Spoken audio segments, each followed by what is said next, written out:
Shri Gayatri tours and travels వాళ్ళు organise చేస్తున్నటువంటి నేపాల్ ముక్తిధామ్ యాత్రలో భాగంగా 4వ రోజు కాఠ్మండూలో ది బెస్ట్ ప్లేసెస్ని మనం చూస్తున్నామండి. ఖచ్చితంగా ఈ ప్లేసెస్ని వీక్షించాలి అనే వాటిల్లో స్వయంభూనాథ్ టెంపుల్ ఒకటి. ఇది ఒక బుద్ధిస్ట్ టెంపుల్, చాలా బ్యూటిఫుల్గా ఉంటుంది. ఇలా చెప్పగానే నాకు అనిపించింది లాంగ్ మేము ఇంకా వేకి వస్తున్నాం అన్నప్పుడే అంత దూరం నుంచి మాకు కనిపించింది అనమాట. ఆ శిఖరం లాగా మీకు విజువల్స్లో కూడా చూపిస్తాను చూడండి. అయితే ఇక్కడికి వచ్చాక అర్థమైంది మొత్తం బుద్ధుడికి సంబంధించినవన్నీ కూడా ఇక్కడ క్లియర్గా కనిపిస్తూ ఉన్నాయి. అయితే ఎప్పుడు స్థాపించారు, అసలు ఈ ప్లేస్ విశిష్టత తెలుసుకుందాం. ప్రస్తుతం మనతో పాటు బ్రహ్మశ్రీ భరత్ కుమార్ శర్మ గారు ఉన్నారు, వారితో మాట్లాడదాం. గురుగారు నమస్కారం. నమస్తే అమ్మా. ఆహా, ఎంత బాగుందో తెలుసా అండి. దేనికి అది కాఠ్మండూలో ఒకదాన్ని మించి ఒకటి కనపడుతున్నాయి. అందులో చాలా బ్యూటిఫుల్గా ఉంది. బుద్ధిస్ట్ టెంపుల్ ఫస్ట్ టైం నేను రావడం. బుద్ధుడి ఆలయం దూరం నుంచి చూశాను, తెలుసు అంతవరకే. బట్ ఇక్కడ వీళ్ళు బాగా నమ్ముతారు కదా బుద్ధుడిని. అయితే ఈ నేపాల్ రాజ్యంలో ఎక్కువ శాతం హిందూకి సంబంధించినటువంటి కల్చర్ కనపడినప్పటికీ కూడా హిందూ బెల్ట్ తర్వాత అత్యధికంగా కనపడించేటువంటి ఒక వాతావరణం బుద్ధిస్ట్ వాతావరణం అని చెప్పచ్చు. ఇక్కడ క్రిస్టియానిటీ కానీ అదేవిధంగా ముస్లిం కల్ట్ కానీ చాలా తక్కువ అని చెప్పచ్చు.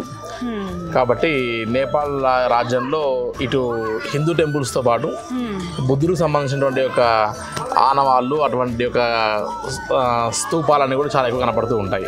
అవి చూస్తాం మనం. కానీ ఇక్కడ స్పెషల్గా ఎంత ఎత్తులో మౌంటైన్కి స్వయంభూనాథ్ అనే పేరుంది. ఈ పేరు ఎందుకు వచ్చింది, అసలు ఎప్పుడు స్థాపించారు? అమ్మ, ఇది మనాదేవ అనేటువంటి ఒక రాజుగారు 13th సెంచరీలో ఈ యొక్క స్వయంభూనాథ్ టెంపుల్ నిర్మాణం జరిగింది. 13th సెంచరీలోనే సుమారుగా కొన్ని వేల సంవత్సరాల క్రితం నాటి ఇది కాఠ్మండూ వ్యాలీలోనే అత్యధికమైనటువంటి ఒక పెద్ద దేవాలయం ఏదైనా ఉంటుంది అంటే బుద్ధుడికి సంబంధించి ఈ స్వయంభూనాథ్ అని చెప్తారు. మనం గమనిస్తే ఈ యొక్క స్వయంభూనాథ్ అనేటువంటి ఈ దేవాలయం మొట్టమొదటిగా ఒక కొలంలో ఒక తామర పూలు నుంచి పుట్టింది అని చెప్తారు. కాబట్టి స్వయంగా ఉద్భవించినటువంటి ఒక బుద్ధుడు అనేటువంటి ఒక దాని నుంచి స్వయంభూనాథ్ అనేటువంటి ఒక వాటిని వారు పేరుగా తీసుకోవడం జరిగింది. అదేవిధంగా మనం గమనిస్తే ఈ యొక్క స్వయంభూనాథ్ దేవాలయం అనేటువంటిది ఏదైతే ఉందో ఈ కాఠ్మండూనే కాకుండా నేపాల్లో ఉన్నటువంటి ఒక వారిలో ఒకటి బుద్ధుడు బర్త్ ప్లేస్ అనేటువంటి లుంబిని తర్వాత అత్యధికంగా బుద్ధిస్ట్ అందరూ కూడా వచ్చి వారి యొక్క ప్రేయర్స్ ఆఫర్స్ అన్ని కూడా ఆఫర్ చేసేటువంటి ఒక ప్లేస్ ఈ స్వయంభూనాథ్ అని అంటారు.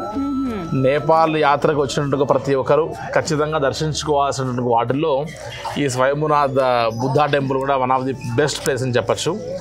మనం ఈ యొక్క దేవాలయం పైకి వచ్చేస్తే మనం కాఠ్మండూకు సంబంధించినటువంటి ఈచ్ అండ్ ఎవ్రీ కార్నర్లో ఏముందో ప్రతిదీ కనపడుతుంది. కాబట్టి హైయెస్ట్ మౌంటైన్ పైన ఉన్నటువంటి అతిపెద్ద దేవాలయంగా చెప్పచ్చు. అదేవిధంగా ఈ స్వయంభూనాథ్ దేవాలయం అనేటువంటిది కాస్త ఎక్కువగా మెట్లతో కూడిన వాతావరణం ఉంటుంది.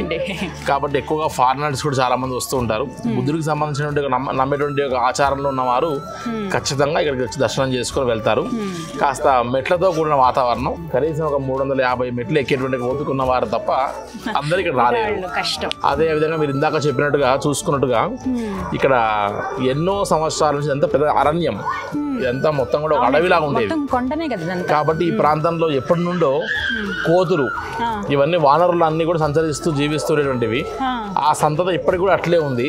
కాబట్టి మనము గమనిస్తే చాలా మంది ఫారినర్స్ అందరికీ స్వయంభూనాథ్ టెంపుల్తో పాటు మీరు ఇందాక చెప్పినట్టుగా మంకీస్ టెంపుల్ అని కొడితే కూడా చాలా మందికి ఇది బాగా రికగ్నైజ్ అవుతుంది. అలా పిలుస్తారు చాలా మంది. కాబట్టి స్వయంభూనాథ్ టెంపుల్ బుద్ధిస్ట్ లో మెయిన్ టెంపుల్ అని చెప్పచ్చు ఆఫ్టర్ లుంబిని. అదేవిధంగా ప్రతి నేపాల్కి వచ్చినటువంటి వారందరూ దర్శించుకోవాల్సినటువంటి ఒక అద్భుతమైనటువంటి ఒక శిల్ప కళ అని చెప్పచ్చమ్మా. ఓకే, సో మొత్తం మీద కాఠ్మండూలో డెఫినెట్గా చూడాల్సిన ప్లేస్లో ఇది ఒకటి, టెంపుల్ ఒకటి. థ్యాంక్ యూ సో మచ్ అండి. మీ వల్ల చాలా క్లియర్గా తెలుస్తున్నాయి నాకు అన్నీ కూడా. అంటే నార్మల్గా మేము వచ్చుంటే చూసి వెళ్ళిపోయేదాన్నేమో నేను కూడా, బట్ మీరు ఉండడం వల్ల ఇంకొంచెం డీటెయిల్డ్గా తెలుస్తున్నాయి.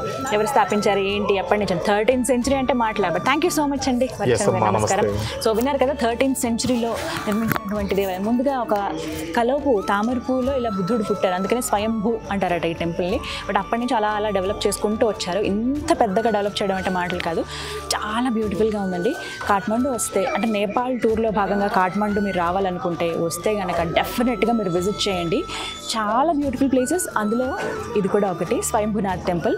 డెఫినెట్గా విజిట్ చేయండి. ఇది వాళ్ళ వీడియో. నమస్తే.